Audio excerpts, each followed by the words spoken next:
Okay, so a very good morning everybody. It's a beautiful sunny day here in London, and I'm just going to take a little trip on the Thames Clipper.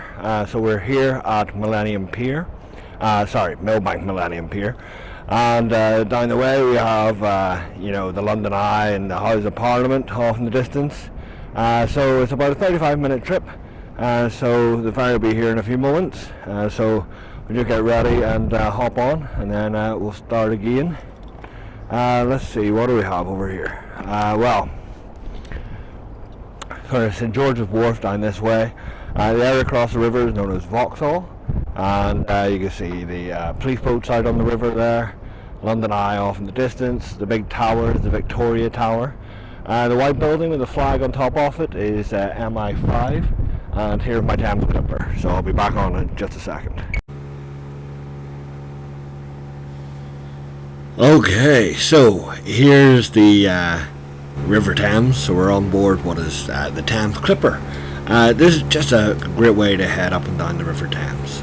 So this video will be about 35-40 minutes long or so, and it's just basically an introduction. My name is Paul Best. I've been a tour guide in London for about 5 years now, and it's a great city really to explore. So hopefully I'll be doing a series of these YouTube videos and so on. Over the sort of lockdown period, I've been doing and exploring virtual tours. They've gone quite well. Once I get the old website up and running, that will be something that you'll be able to go on and download some of those virtual tours on different aspects of London. But now we're coming out of lockdown, and we can finally get to enjoy all that London has to offer. So we've got this great building in front of us here. These are known commonly as the Houses of Parliament. Yes, so the building that we can see started construction about 1840 and was fully completed by about 1870 or so, designed by Charles Barry and Augustus Pugin. I said it's commonly referred to as the House of Parliament because officially it's known as the Palace of Westminster, the new Palace of Westminster. The tower that's covered up there in the centre of the shot is the most iconic part of the building, even though it is covered up. Hopefully the scaffolding will come down sometime this decade, but we'll wait and see. This tower is also known as Big Ben. So Big Ben, yeah, it wasn't meant to be the most iconic part of the building. The Victoria Tower, which was the larger one we saw off to the left, just there now, and that was meant to be the iconic part, but no, everybody liked the clock tower so much. Big Ben's the nickname of the bell that normally rings out on the hour. Then you got the Westminster Chimes, based on a tune by Handel that goes every 15 minutes, plays a quarter of the song, half song, 3/4, then the full tune with Big Ben following. Basically it got the nickname because the director of works, the sort of foreman, was called Benjamin Hall, and he was a large guy, so nicknamed the clock that. Now officially it's known as the Elizabeth Tower. Here we're going underneath Westminster Bridge. Yeah, this is the second bridge to be put across the River Thames in central London. This one was opened in 1750. There was an earlier bridge outside what used to be outside the London district in Putney. Putney Bridge was opened in sort of 1729, but then this one opened. And like I said, central London, so it gave them access to the southern boroughs of Lambeth and into Southwark as well. Building on the left there in the shot, that is Portcullis House. That's sort of the last extension to the House of Parliament. It was opened in the early 2000s. It's where about 200 members of Parliament of the House of Commons, where they have offices and so on for their various staff members. So the Thames Clipper, like I said, the boat I'm on at the moment, it's a public ferry service. They run up and down the River Thames from Putney all the way to Greenwich. There are a couple of different routes, so just be aware of that. They're known as the RB1, the RB2 and the RB6. So yeah, the RB6 for instance, more of an express one, which is the one I'm on at the moment. The Golden Eagle in the centre of the shot, that's a Royal Air Force Memorial, and if you find yourself on what is the embankment and you walk down towards Westminster, From the Golden Eagle, you also come up to the Battle of Britain Memorial, that famous battle during the Second World War, which led Winston Churchill to say the phrase, never has so much been owed to so few by so many. We'll carry on down the Thames. This river, by the way, it is wonderfully clean, but it was biologically dead in the 1950s and 60s, and they decided to do something about it in the 70s and 80s. Now one of the cleanest urban rivers in the world. So how about that? I think you got about 125 different species of fish living in it. The large building in the centre is the Royal Horse Guards Hotel, and there's a couple of restaurants in there. Some people nickname it the Fairy Tale Castle building. It does look rather splendid. It was a government building, a Whitehall Court building, but then it was sold off to a private owner in 1970. Now, just above the white ship there, the white boat, I'm looking at Charing Cross Station. It was designed to look like the front of a locomotive engine. The trains will come out of Charing Cross, the overground, and head across towards Waterloo, and then down to the south from there. So you've got the Golden Jubilee Footbridge, which is either side of the Hungerford Railway Bridge. The Hungerford Railway Bridge gets its name, this is one thing guides know, it comes from the Hungerford Market, basically. So the Hungerford Market was where Charing Cross used to be. So that the ship I'm looking at, the boat I'm looking at across the river there, that's what I'm on at the moment, a version of that. You'll notice that Uber is up the side of it. Don't pull out the app and try to flag down one of these ferries. Uber is simply a sponsor. I think the previous sponsor was the bank, the financial institution. It's just a sponsor.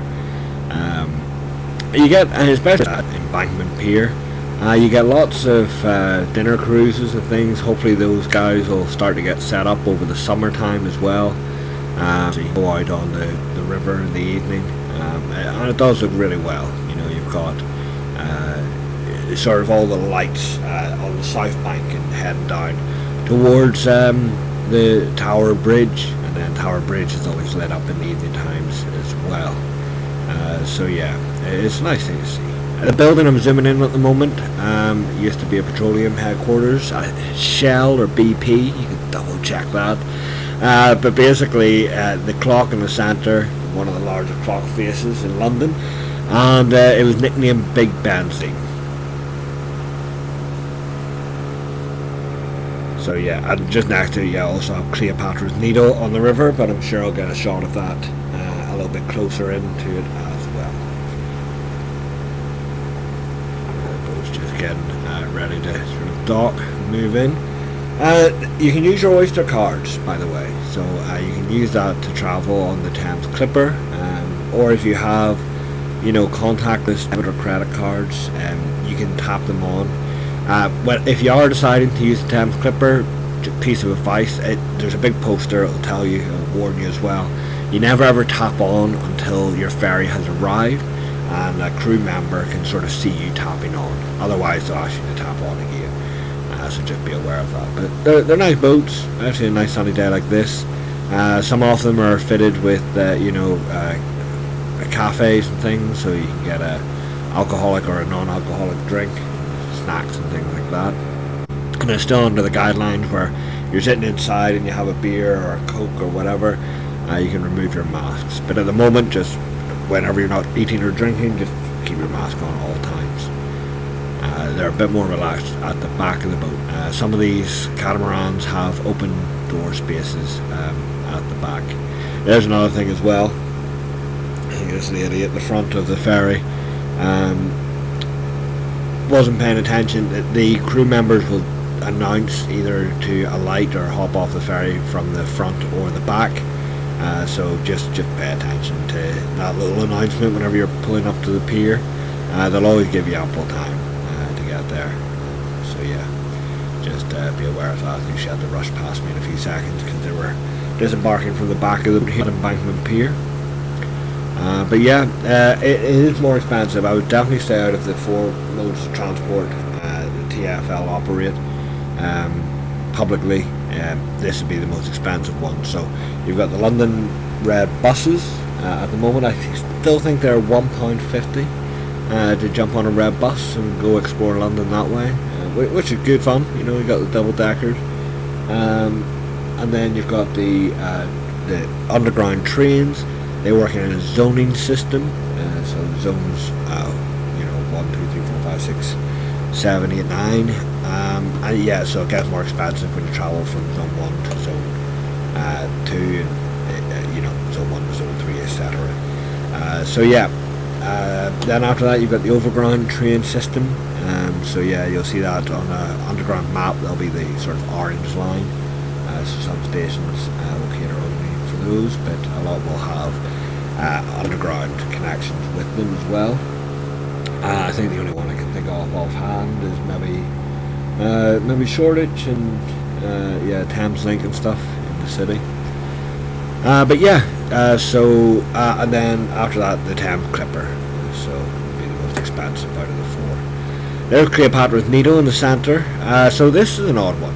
So Cleopatra's Needle, that's the oldest sort of artefact on the streets in London. Okay, on the streets. But it predates Cleopatra herself. So basically I think it's 3,500 years old, something like that. So it predates Cleopatra by about 1,450 years. She was the queen of Egypt when Julius Caesar was on the throne in the sort of mid-40s BC. Or BCE, whatever way you want to reference it now. And then we'll go over the longest spanning bridge.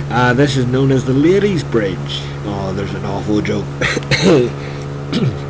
It's nicknamed the Ladies' Bridge because it was built primarily by women during the Second World War. It's the second bridge on this site, and you'll hear some tour guides making the awful joke that it's the Ladies' Bridge because it goes on and on and on.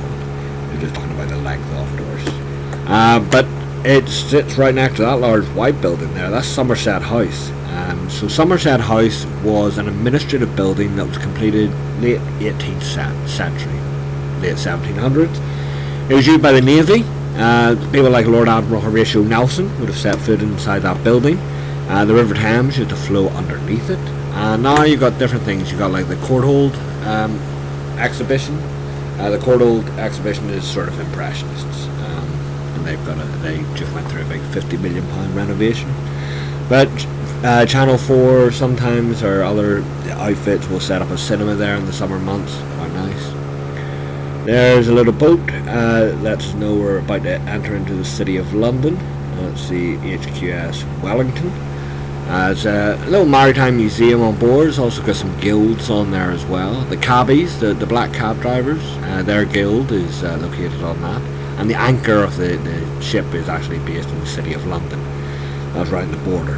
All those trees over there, that's the area of Temple. So basically Temple has what we refer to as Inns of Court. London has four main ones. Inner Temple, Middle Temple, Gray's Inn Field and Lincoln Inn Fields. So they're sort of the main ones there. But yeah, that will take you, and then of course where barristers tend to work. There's a little view of St. Paul's Cathedral. Don't worry, there'll be a whole video about that area. Don't know, I'll ask. I don't think I could take my video camera in there and do a tour on the inside of St. Paul's. Double check with them because St. Paul's and Westminster Abbey typically don't allow photography, as in still photography. It just has to do with the amount of people in there. They don't want people standing, stopping and trying to get a photo right and so on. But with the COVID conditions, the lockdown and so on, they've been a bit more relaxed with that because there've been less people in it, so you can go in and take photographs. So I urge you, if you can get to London, definitely check out St. Paul's and Westminster Abbey. You do have to pay to go in at the moment. I think they're both around the £20-25 mark. Now we're just heading underneath what is known as Blackfriars Bridge. Blackfriars Bridge was opened by Queen Victoria. When was that? Back in the 1860s, 1869 or so, about 9 years after the death of Prince Albert. So around this point actually that the River Thames goes from being salt water to fresh water, mostly, depending on the level of the tide. If it's high tide around this area, it'll be mostly salt water. If it's low tide, it'll be mostly fresh water. It's sort of the turning point. There's another bridge. Yeah, London's got lots of bridges. 32 of them. But this Blackfriars Railway Bridge. Solar panels, so to help with the environment and so on. If you like your man Tom Cruise, one of the, I think the latest Mission Impossible, the one with Henry Cavill, he goes running across this bridge to the Tate Modern, which is just over to the right hand side of the ferry. I'm just staying, I'm not moving about the ferry at this point in time because of COVID and stuff like that. I'm just sticking to the left hand side, but might do another video. If this one works out, I'll maybe do another video showing you everything on the right side, or the south side of the River Thames. And there's St Paul's Cathedral again, that wonderful dome. Yeah, so St Paul's is a fascinating building. Was rebuilt, it's been rebuilt multiple times. They believe the first one was sort of laid out for Bishop Mellitus by King Siebert by 604 AD. This one was built by Christopher Wren, St Paul's Cathedral, between sort of 1675 and 1711. 5 different kings and queens were on the throne, so it built in that one building. 5 of them. Started off with Charles II, then you James II, then you William III and his wife, who was a monarch as well. That's Mary II. So they were co-monarchs. They ruled together equally. And then Queen Anne, poor Brandy Anne. If you've seen the movie with Olivia Colman called The Favourite, that's Queen Anne. So sort of interesting retelling of her story. City of London School there. So that's the actual one that Daniel Radcliffe, the Harry Potter actor, and he's done lots actually with various independent movies and different movies. He carried on his acting career, what I'm saying.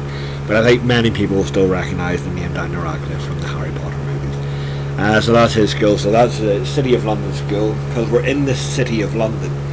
It's strange to think that London is 2 cities. So you've got the City of London, where we're passing by at the moment, and that's about 2,000 years of history. The Romans come here by AD 43 with Emperor Claudius.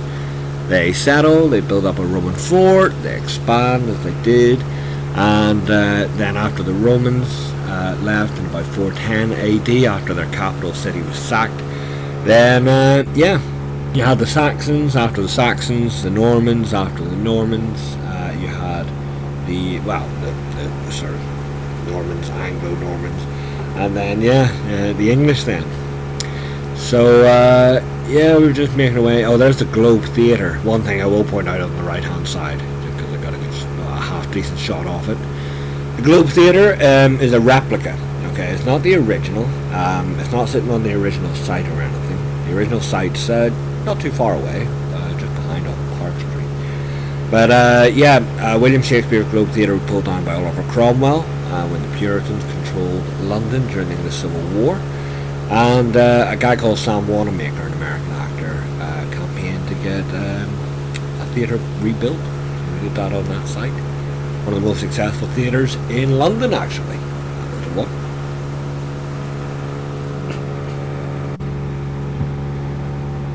Okay, so just carry on down the river.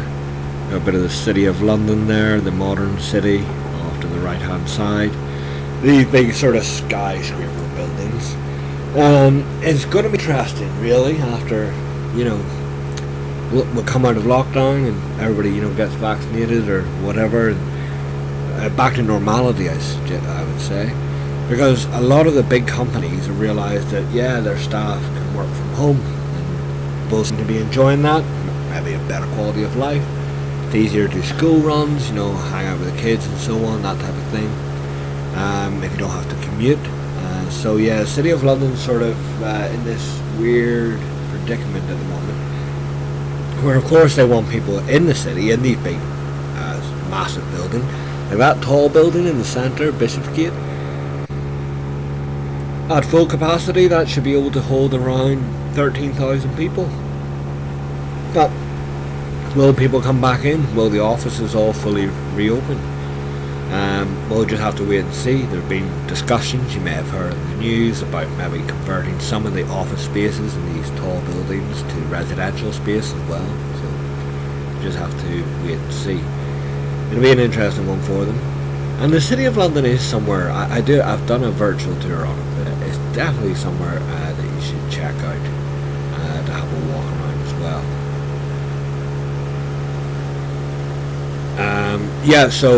I would highly recommend that. The city's fantastic.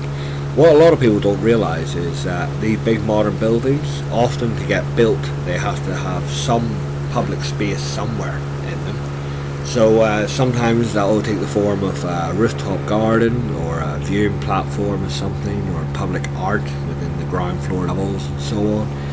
Bloomberg Building sort of went for the sort of side area, but they've got the Temple of Mithras as well, which is open to the public. There's definitely something to do. The building on the far right of the screen, which keeps sort of popping in and out, is the walkie-talkie. And they've got the Sky Garden. The Sky Garden, it's always been free, the Sky Garden. Well, to the best of my knowledge, it's always been free. Part of this, public space type thing. But because it got so busy, people then, you had to book a ticket, a free ticket, but you needed a time slot, which is something actually we got quite used to. Most of the museums, art galleries and so on, even though they're free, they still ask people to book a time slot just to be on the safe side, just so you can get it in. So that's one thing people have been doing. So, yeah, definitely check that out. And in fact, I did another one of my virtual tours was around the area of Canary Wharf, where this ferry's heading. We'll get to see Canary Wharf towards the end of the video. But it's just, it's a nice place to explore, but it's weird because it is public land, it's private land. So you have to either take public transport to get there, like bus, DLR, Docklands Light Railway is a version of the tube, or the riverboat as I'm doing, or you can take the Blue Line and head that way as well. So you can do it that way. But you can't really typically just drive a personal vehicle on there. Taxis can go on there, or you have to have a purpose because there is security gates and that type of thing. The two sort of spires close to us are the towers, I suppose, or the Cannon Street station. That's another one of the overground stations in the City of London. Cannon Street's pretty cool. If you get a chance to walk up it, you can see the original London Stone. London Stone was what Romans used to measure miles from as they were marching out to various parts of England and Wales and Scotland. There's the walkie-talkie. As I talked about it earlier on. The dead centre. Vinoli, an Argentinian architect, Vinoli, designed that one. The cheese grater, the one to the left of it, is Richard Rogers. The gherkin in the centre of the two large buildings, that's a Norman Foster building. Gate off to the left, the tallest one.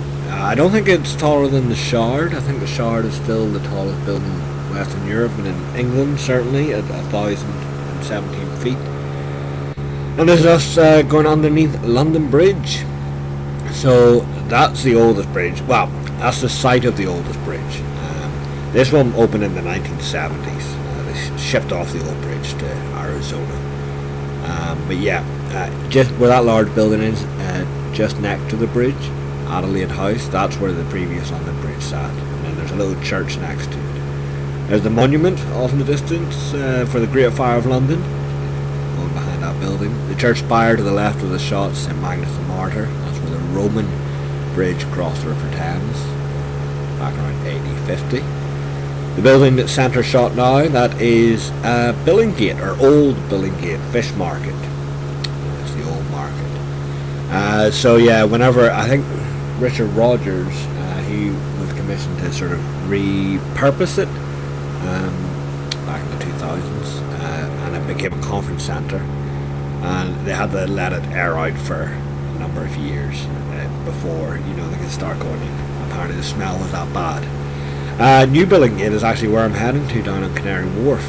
If you're interested in the open markets, the atmosphere and so on, definitely check that out. You have to get there nice and early, just like Smithfield Market in the City of London. The building that was centre shot there is the Scalpel. Simpson and Simpson Architects. yeah. Got the little tugs and barges moving materials around. It is quite an active river, especially when we get into the summer months. You'll start to see there's a city cruises, so CITY cruises, and they go primarily from sort of Westminster Pier up to the area of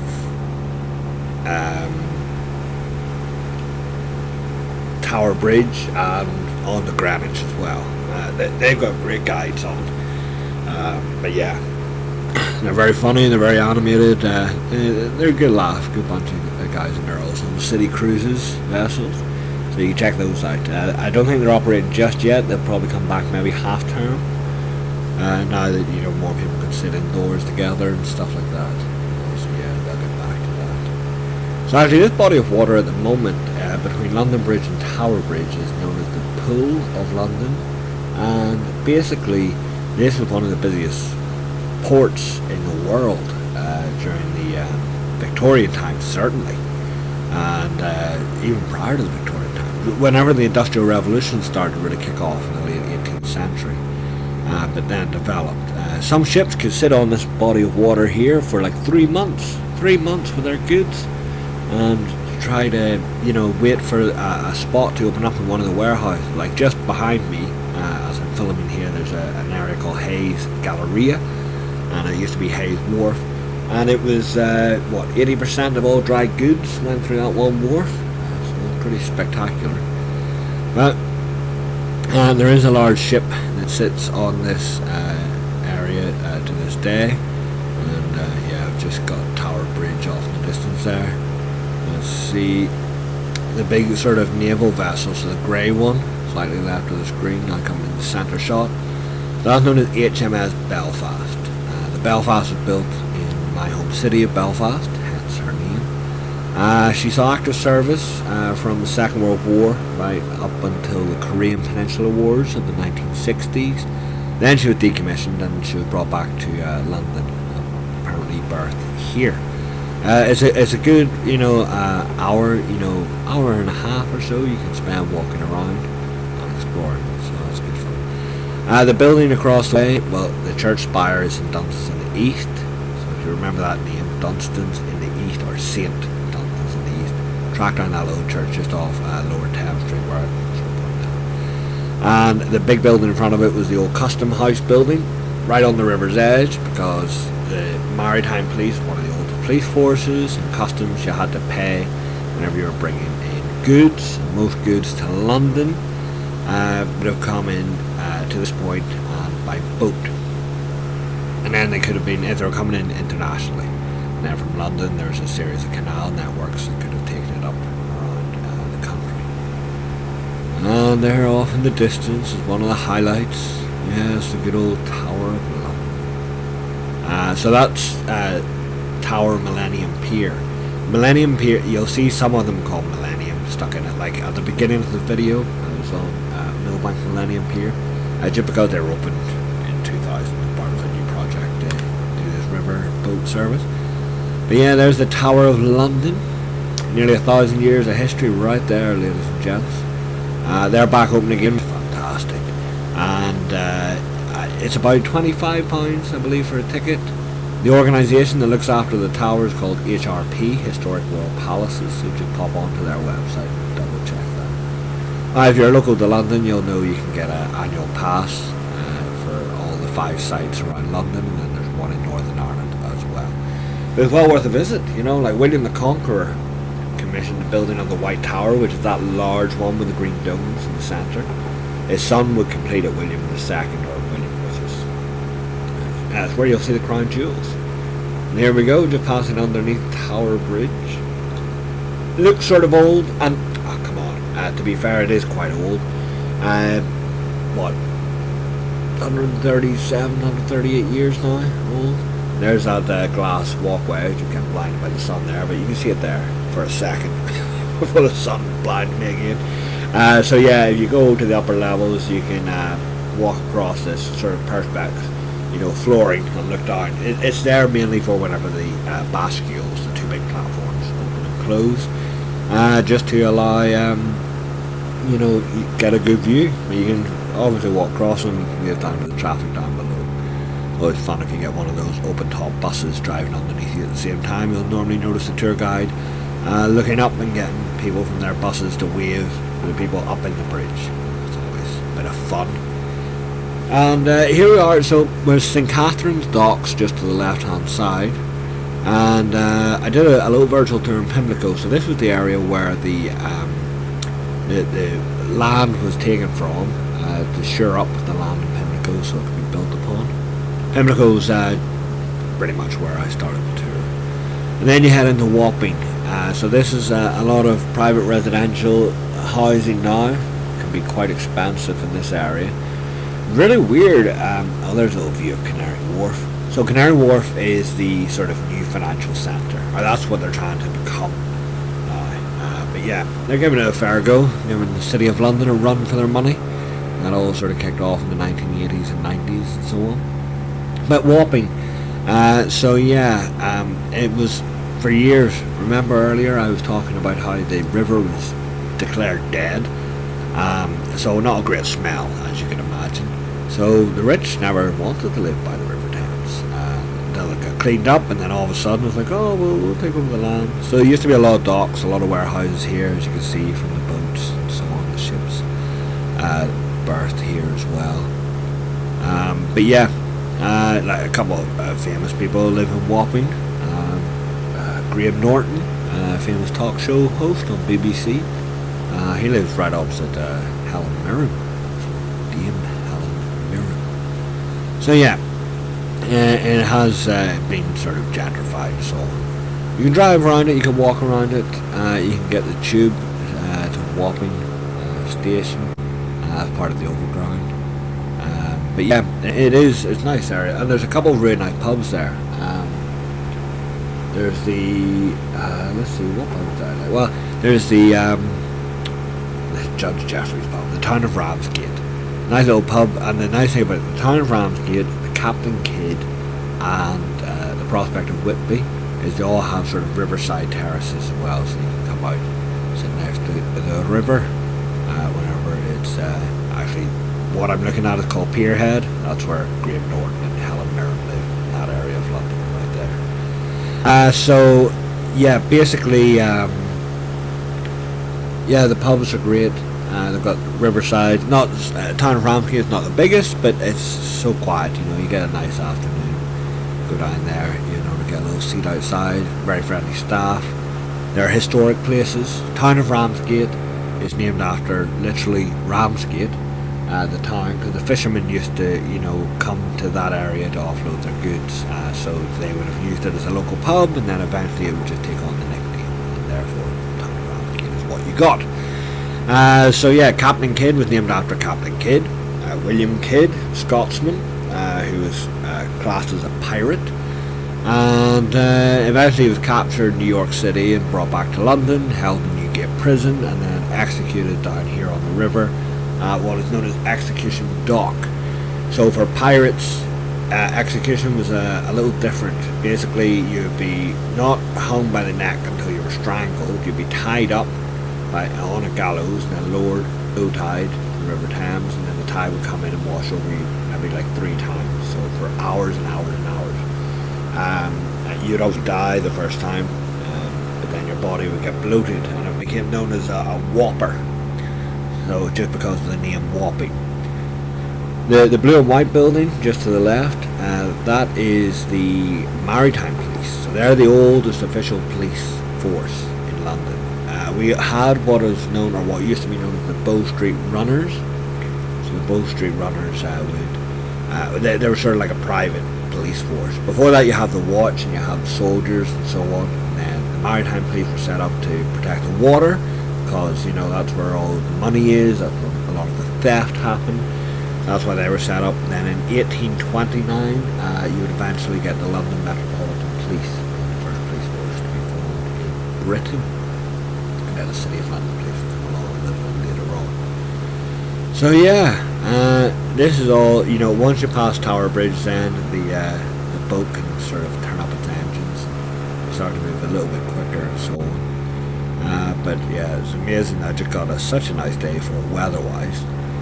But honestly, it's a great way to explore, to get a different view of London, especially. You're away from the traffic, which can be nice as well, but I do like the also bustle and traffic and buses and everything going around London. But yeah, it is really one of these fantastic ways to explore.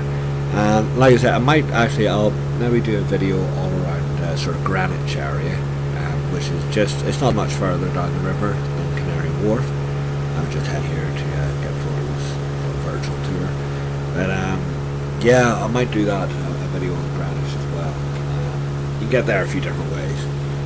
If you're planning to go, so one thing, like Greenwich is beautiful, but it's got the Royal Observatory and stuff, with Greenwich Mean Time, all that type of stuff.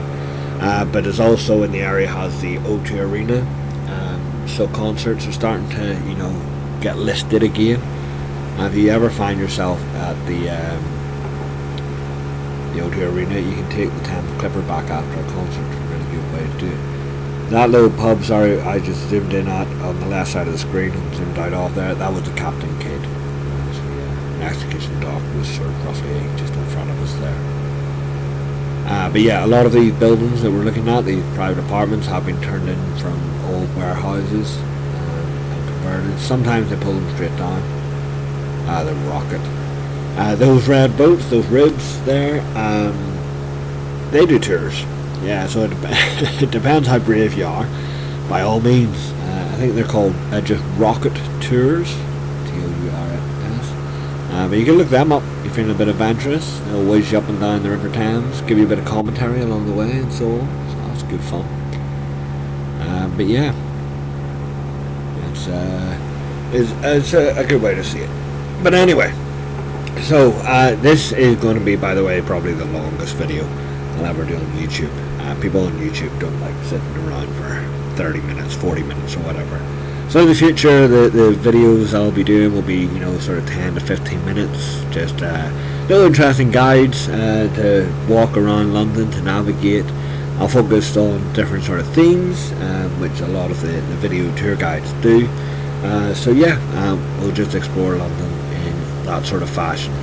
And yeah, I'm a normal tour guide as well, so I'll be doing private tours.